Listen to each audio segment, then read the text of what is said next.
Meus queridos, a paz do Senhor Jesus. Estamos juntos em mais um momento de estudo bíblico da Palavra do Senhor. Em mais um momento de estudo da nossa querida Escola Bíblica Dominical. Nesta feita, na lição de número 12, da faixa etária de pré-adolescentes, 11 a 12 anos. Uma saudação muito especial para você, querido professor, querida professora, que está mais uma vez conosco para buscar aprender e desenvolver e preparar a sua aula para estar ministrando, semeando e sendo instrumento de Deus para a vida do seu querido aluno. Nesta feita, estamos na lição de número 12, caminhando para a conclusão do nosso trimestre. Trimestre tão especial, desafiador, mas também de tanta riqueza.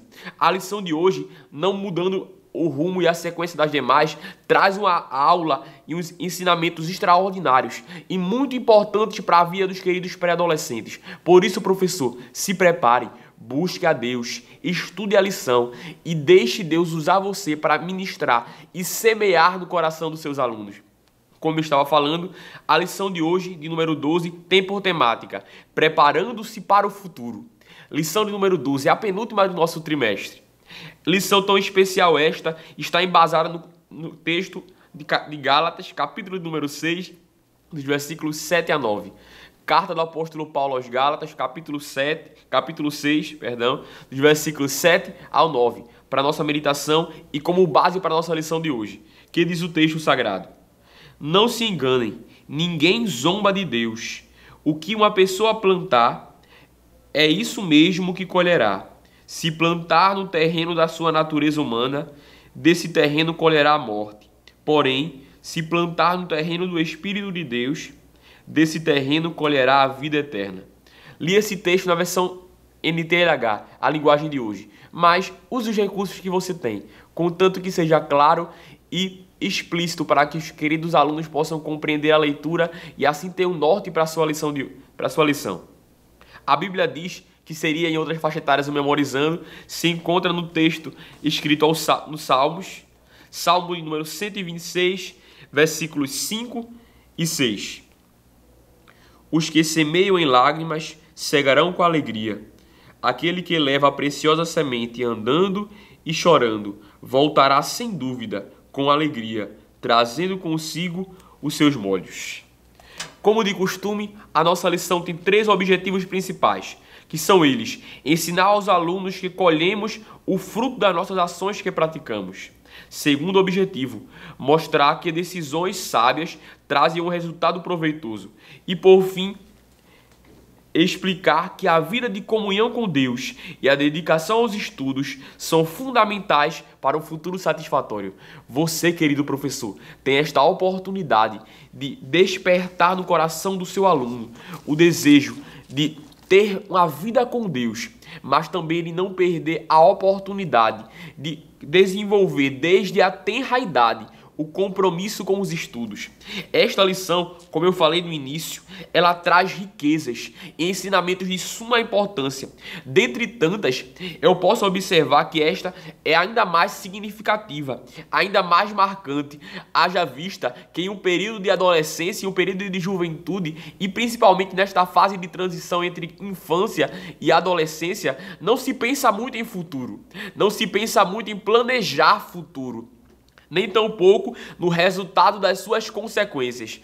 Com isso, temos a oportunidade de trazer para eles esta visão e ensiná-los princípios como a lei da semeadura, princípios como honrar a Deus e edificar uma vida de intimidade com Deus, e ainda mais de mostrar a eles que uma vida de sucesso começa por decisões e atitudes de plantações e de compromissos com o estudo. Ou seja, a lição de hoje caminha nesses nortes. Primeiramente, consequência das minhas atitudes. Em segundo lugar, edificando uma vida com Deus para um futuro próspero e de sucesso. E por fim, o estudo, para que assim a sua vida possa ser bem sucedida e desenvolvida, edificada nesses 3 princípios: semeadura, intimidade com Deus e compromisso com os estudos.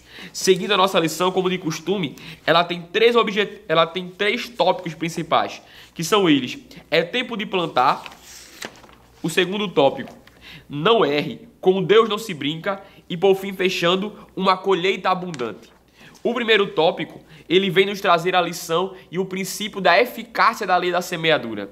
Como sabemos, em o nosso contexto tão social, em o nosso contexto tão de sociedade que trabalha com a parte de comércio, tão urbano, não temos muito este convívio e essa semelhança com a cultura agrícola que era do costume dos judeus, do costume do tempo bíblico. Por isso, precisamos, iniciando este primeiro tópico, trazer essa contextualização, apresentar a eles a ilustração desta questão do semeador e da sua colheita. Então, para iniciar neste primeiro tópico sobre a lei da semeadura, lembre a eles que, como todo aquele que faz plantações, como todo aquele agricultor, lavrador, ele, antes de ter uma colheita, antes de ter o fruto do seu trabalho, primeiro ele semeia, primeiro ele planta, primeiro ele cultiva, e neste processo então que ele vai ter como resultado os frutos.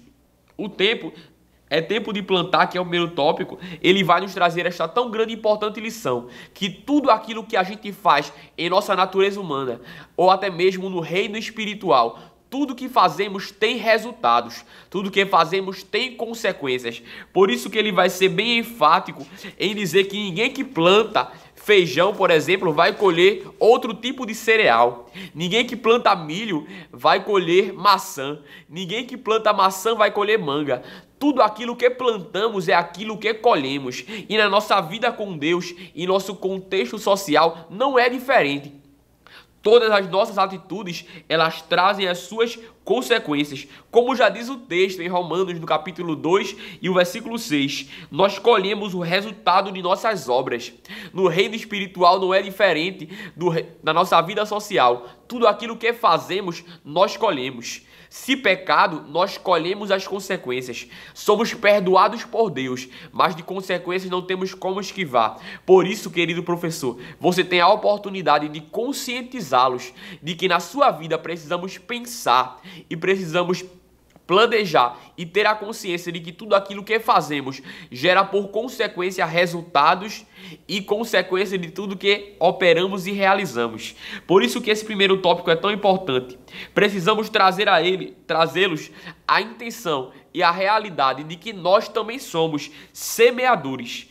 Nós somos responsáveis por tudo aquilo que plantamos.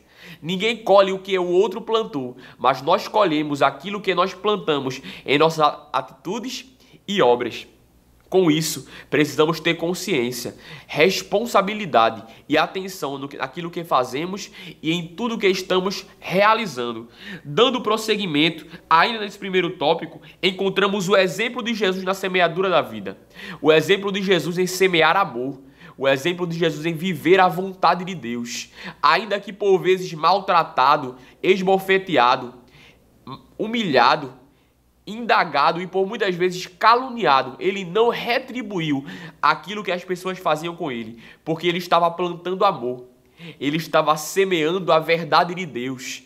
Ele estava semeando a vontade do Senhor. E a vontade de Deus ela é boa, perfeita e agradável. E o plano e o projeto de Deus começa com a semente do amor. Por fim, seguindo a nossa lição, o segundo tópico, ele traz por princípio a sabedoria para tomar boas decisões. Por isso que o tópico é: não erre, com Deus não se brinca. Para começar, podemos muito bem fazer um questionamento. Ou começar com uma pergunta: o que faz de uma pessoa sábia? Ou quais são as características de alguém que é sábio? Ou quais são as marcas de alguém que tem uma vida pautada em sabedoria? Ou toma atitudes sábias? Depois de ouvir os seus alunos falarem e darem as suas opiniões e expressar aquilo que ele vê por sabedoria, você pode então mostrar o que é sabedoria na perspectiva bíblica. Com isso, você pode citar o texto que está em Salmos, de número 111 e o versículo 10, que pode servir como base para mostrar aos alunos o que é a verdadeira sabedoria na perspectiva bíblica. Salmo de número 111 e 10 vai nos dizer: para ser sábio, é preciso primeiro temer a Deus, o Senhor. Ele dá compreensão aos que obedecem aos seus mandamentos, que o Senhor seja louvado para sempre. Ou seja, o princípio da sabedoria, ou o primeiro passo para alguém alcançar sabedoria é temer ao Senhor. Foi isso que também disse o proverbista Salomão, escrevendo aos Provérbios, que o temor ao Senhor é o princípio da sabedoria. Mas como alcançar este temor pode ser um questionamento do aluno. Com isso, tem o texto de Tiago, no capítulo 1 e o versículo 5, que nos diz: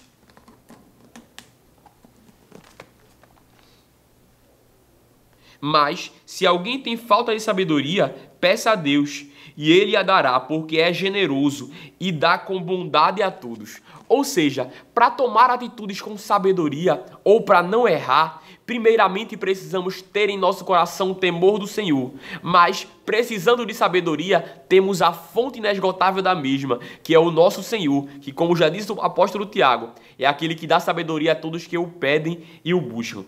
Seguindo, ainda nessa perspectiva, a lição ela vai nos dar uma proposta muito interessante, que para alcançarmos a sabedoria, precisamos conhecer a vontade do Senhor. E para conhecermos a vontade de Deus, precisamos conhecer a palavra do Senhor, que é a Bíblia Sagrada. E como dica de interação, como conselho para você, querido professor, para dinamizar a sua aula, você pode perguntar: quem hoje ou quem durante toda esta semana leu pelo menos um versículo da Bíblia? Isso vai gerar a eles este estímulo e vai despertar neles esse desejo. Se eu não li, eu preciso ler. E assim você vai despertando essa interação. Depois deles falarem, os que leram e os que não leram, estimule-os para viver uma vida de sabedoria. Ou para ser verdadeiramente sábio, precisamos conhecer a vontade de Deus, para assim não tomar decisões erradas. Com isso, precisamos ler a palavra do Senhor, porque é ela o nosso manual de fé, regra e conduta. Seguindo, para termos uma vida de sabedoria, precisamos entender que Deus é um Senhor sério. E mesmo em meio a uma fase de muitas brincadeiras e diversões, precisamos aprender a levar Deus a sério. Por isso que Salomão, escrevendo a Eclesiastes, ele vai dizer, escrevendo Eclesiastes, no capítulo 12, o versículo 1, ele vai dizer: lembra-te do teu Criador nos dias da tua mocidade, antes que venham os maus dias, nos quais dirá, não tenho neles contentamento. E até mesmo no capítulo 11, o versículo 9, que ele vai dizer: alegra-te, jovem, na tua juventude, mas lembra que tudo que você fizer, você também vai colher as consequências. Contextualizando.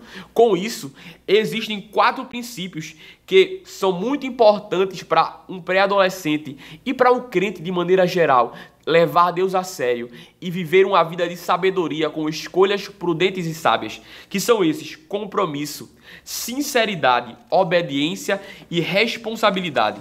Caminhando para a conclusão de nossa aula de hoje, o terceiro tópico tem por título uma colheita abundante.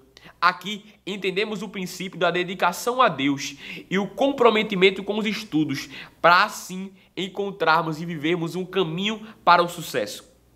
Ele é muito enfático em dizer que para vivermos um futuro próspero e não sermos frustrados, precisamos então fazer a vontade de Deus.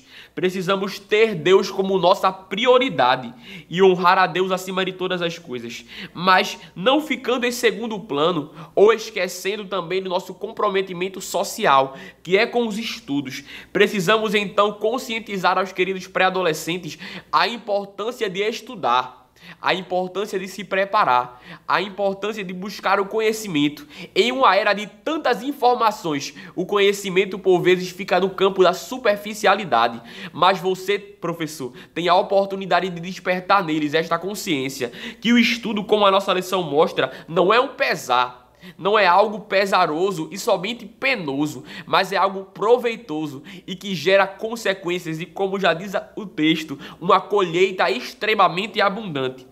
Partindo então para a conclusão, precisamos entender também este equilíbrio de uma vida com Deus sadia, de comunhão, oração, leitura da palavra, mas também de estudo, dedicação e comprometimento em nossa vida social. Um não pode pesar mais do que o outro, mas precisa haver um equilíbrio para uma vida sadia. Mas também não podemos esquecer que algumas pessoas dão mais prioridade aos estudos. Algumas pessoas se dedicam mais aos estudos e esquecem da vida com Deus. Mas o comentarista de nossa lição, ele é extraordinário e muito rico em dizer que nós não podemos semear e cultivar muitos tesouros e riquezas nessa terra, porque tudo nesta vida é passageiro, mas precisamos entender que Deus, acima de todas as coisas, é aquele que tem um futuro de paz para a nossa vida, um futuro de prosperidade e esperança. Para isso, precisamos estudar de fato, precisamos nos preparar de fato, mas não podemos esquecer que Deus em primeiro lugar. Aquela balança de equilíbrio, se ela for pesar, que pese um pouco mais para Deus, para que assim não possamos esquecer dele. Então, viveremos uma vida próspera, teremos um futuro de paz e sucesso quando entendermos que Deus em primeiro lugar e os meus estudos estão de suma importância. E assim seguiremos uma vida de sucesso e teremos uma vida de esperança e prosperidade. Querido professor, Deus te abençoe e te conceda uma aula muito abençoada. Use os recursos de sua lição, ela é muito rica, é apenas um comentário para ajudar você neste contexto, mas que Deus te use, que Deus te conduza e que seja uma aula rica e muito abençoada para a glória de Deus. Deus te abençoe, muito obrigado. Você sabia que a Livraria Arca Missionária vai até você? Pois é, para sua melhor comodidade, sua livraria agora dispõe dos serviços de entrega. Tudo isso para que você, amigo leitor, desfrute de boas literaturas sem sair do conforto da sua casa. Entre em contato conosco através do nosso WhatsApp 81982867808 ou através das nossas redes sociais. Livraria Arca Missionária, cada dia mais perto de você.